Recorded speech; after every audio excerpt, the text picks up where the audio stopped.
જે સંપ્રદાયમાં ગાદીના ઝઘડાઓ હોય, ત્યાં ખૂનામરકી થાય, વિવાદો ઊભા થાય, તો એને સંપ્રદાય સારો સંપ્રદાય કઈ રીતે કહેવો?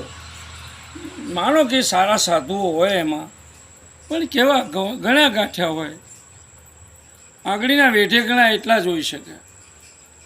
અને એમાંય પાછા આડું સનાતન ધર્મની વિરુદ્ધ જ્યારે કોઈ બોલે, કોઈ સાધુ એમાંનું, તો પછી ઘણી બધી સમસ્યાઓ થાય.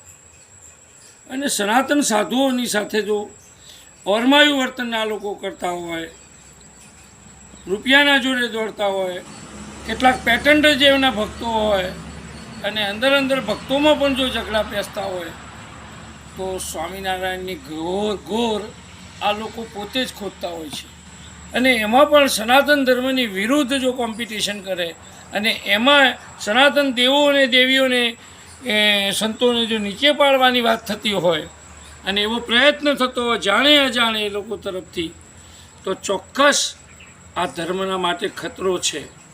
સાવધાન, ખતરો તમારા ઉપર આવી રહ્યો છે.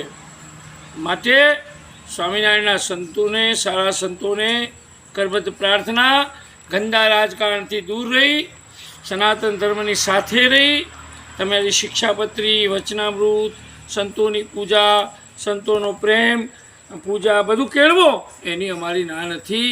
માટે આટલી જ વાત મારે કરવી પડે છે.